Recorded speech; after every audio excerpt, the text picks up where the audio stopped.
So guys, today we are going to discuss another very important chapter and that is redox reactions.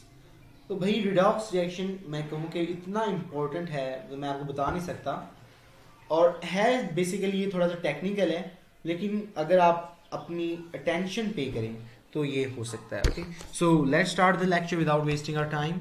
So redox reactions, define the term redox reaction कि भाई redox reaction है क्या. तो अभी देख लेते हैं होता क्या है. Reactions in which oxidation and reduction take place simultaneously are known as redox reaction. तो इसका क्या मतलब हुआ भाई. तो भाई जो redox reaction है ना वो होता क्या है, वो ये है कि oxidation and reduction, oxidation और reduction क्या होती है वो हम आगे पढ़ लेते हैं अभी, लेकिन बेसिकली जो है oxidation and reduction simultaneously मतलब कि अगर एक ही टाइम पे ऑक्सीडेशन भी हो रही हो और रिडक्शन भी हो रही हो तो हम उसको क्या कहते हैं, रिडॉक्स रिएक्शंस कहते हैं. ठीक है, चलिए जी हम पढ़ लेते हैं कि ऑक्सीडेशन होती क्या है. एडिशन ऑफ ऑक्सीजन, नंबर 1 पे क्या पॉइंट है, एडिशन ऑफ ऑक्सीजन ऑक्सीडेशन कहलाता है. ऑक्सीजन का ऐड होना क्या है हमारे पास, ऑक्सीडेशन है. ठीक है, नंबर 2 पे रिमूवल ऑफ हाइड्रोजन, हाइड्रोजन का रिमूव होना हमारे पास क्या है, ऑक्सीडेशन है. तो इसके लिए हमारे पास एक ये एक्रोनिम है oil. Oil mean oxidation is loss of what, electrons. ठीक है, और यहां पे ऑक्सीडेशन एक और भी हमारे पास नंबर 3 पे जो है लॉस ऑफ इलेक्ट्रॉन्स, जो कि मैंने आपको भी बताया oil, oxidation is loss of electrons. Okay, और इंक्रीज इन ऑक्सीडेशन नंबर हमारे पास क्या है, ऑक्सीडेशन है. मतलब कि किसकी ऑक्सीडेशन स्टेट +2 से +3 हो गई है तो ये हमारे पास क्या होगा, ऑक्सीडेशन नंबर होगा, यानी कि इंक्रीज होगा ना. तो इंक्रीज हमारे पास क्या है, ऑक्सीडेशन है. इंक्रीज इन ऑक्सीडेशन नंबर क्या है हमारे पास, ऑक्सीडेशन है.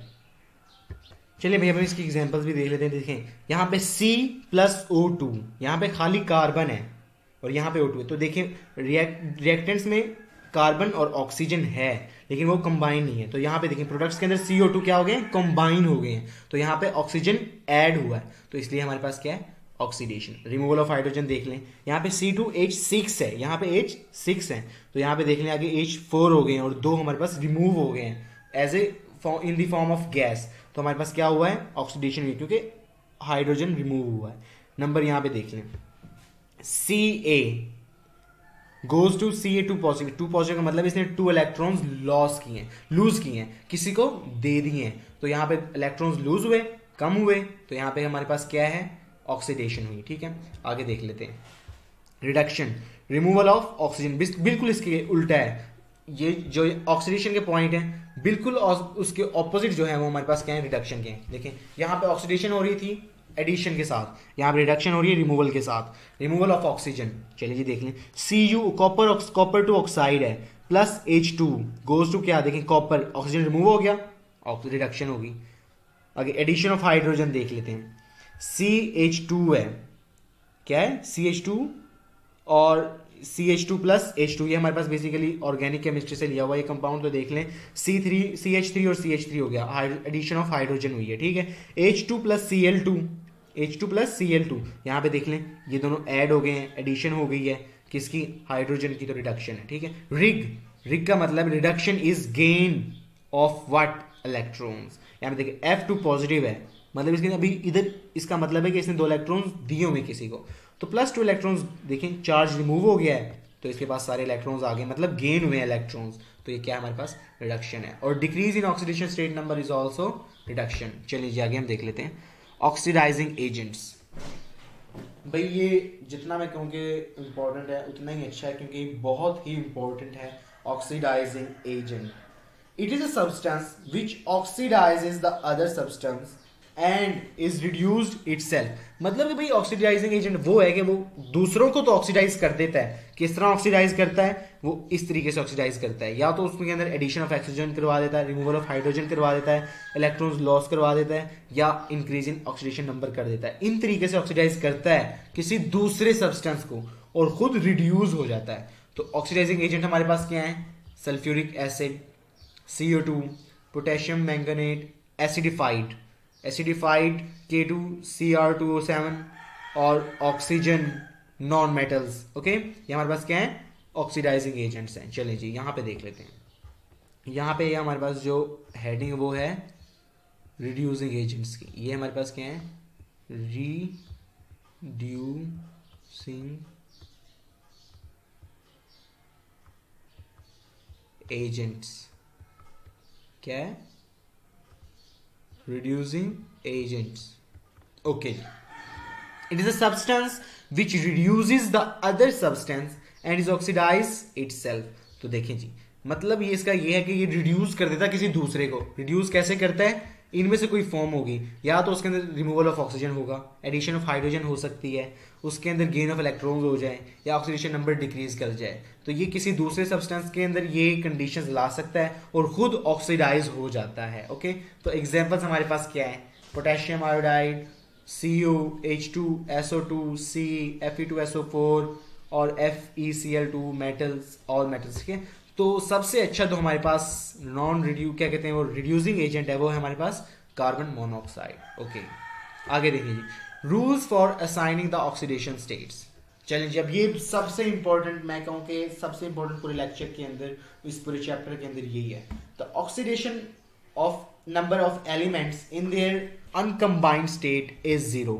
मतलब कि भाई जब कोई फ्री स्टेट में है, मतलब कि कंपाउंड स्टेट में नहीं है, मॉलिक्यूलर स्टेट में नहीं है, खाली Na है, इसका जो ऑक्सीडेशन नंबर है वो 0 है। ठीक है, इसका यानी कोई भी इस तरह एटम है ना, सिंगल एटम, उसका ऑक्सीडेशन स्टेट 0 है। ओके हो गया। तो oxidation number of a mono atomic ion is the same as the charge. मतलब कि oxidation number of a mono atomic, मतलब कि जैसे NaCl है ना, तो इसका क्या है, जो इसका यानी कि हमारे पास आयन का चार्ज है ना +1, वो इसका यहाँ पे क्या है, ऑक्सीडेशन नंबर है। इसका -1 है तो इसका -1 ही यहाँ पे इसका क्या है, वो हमारे पास है ऑक्सीडेशन नंबर। ठीक है, आगे देखिए, elements of group 1, 2 and 3 show oxidation state +1, +2, +3। मतलब कि ग्रुप 1 वाले +1 शो करेंगे, ग्रुप 2 वाले +2 शो करेंगे, ग्रुप 3 वाले +3 शो करेंगे। Okay, in most of the compounds oxygen show oxidation state -2, -2। मतलब कि जो है मेजोरिटी ऑफ क्या कहते हैं कंपाउंड्स के अंदर जो ऑक्सीजन है वो क्या शो करता है, -2 शो करता है, क्या, ऑक्सीडेशन नंबर। बट इन पर ऑक्साइड, मतलब कि पर ऑक्साइड ये होता है हमारे पास H2O2, ये हमारे पास क्या है, हाइड्रोजन पर ऑक्साइड, इसके अंदर -1 शो करता है। ठीक है, and in super oxide it is minus. तो हमें सिर्फ ये बस -2 और -1 वाली याद करके रखनी है। सुपर ऑक्साइड हमारे सिलेबस में नहीं है, ये एक्स्ट्रा इन्फॉर्मेशन है आपके लिए। ठीक है, तो यहाँ पे कुछ एग्जांपल्स में देखें, Na2O, यहाँ पे देखें 2 शो की है, यहाँ पे भी 2 है, यहाँ पे -1 है। ठीक है, आगे देखें, in binary compounds halogens show oxidation state -1 like this. ये बाइनरी कंपाउंड हो गया ना, 2 कंपाउंड मिले हुए NaBr, तो -1 शो कर रहा है, ये इसकी +1 है। ओके, आगे देखें, हाइड्रोजन विद मेटल्स, अगर मेटल्स के साथ कंबाइन हुआ पड़ा है हाइड्रोजन तो -1 शो करता है, और अगर ये नॉन मेटल्स के साथ है फिर ये एज ए मेटल अपना रोल प्ले करता है। ठीक है, तो ये हमारे पास क्या हो जाता है, फिर +1 शो करता है।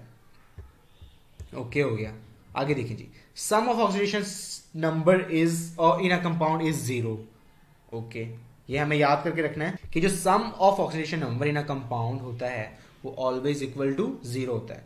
The sum of the oxidation numbers in an ion is equal to the charge. मतलब कि अब ये देख लें आप, क्या कहते हैं, कोई एग्जांपल ले लें, हमारे पास क्या एग्जांपल लें, PO4 -3 है। अब देखिए, the sum of oxidation number in a compound is 0, यहाँ पे तो 0 है, लेकिन अगर यहाँ पे कोई चार्ज आ जाए किसी कंपाउंड के ऊपर तो वो 0 के इक्वल नहीं होगा, वो इस चार्ज के इक्वल होगा। ओके, तो बस यहाँ पे यही कॉन्सेप्ट था। आगे कोई एक वर्कशीट है हमारे पास,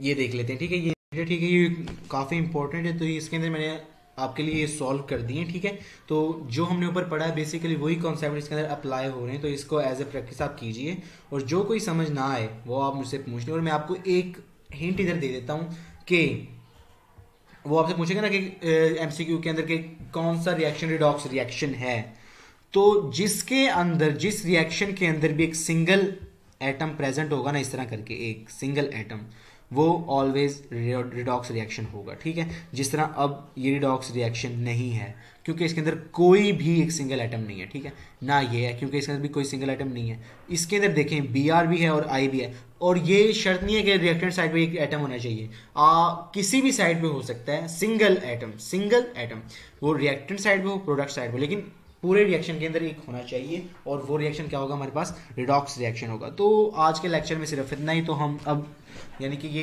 काफ़ी टेक्निकल सा क्या कहते हैं हमारे पास, था तो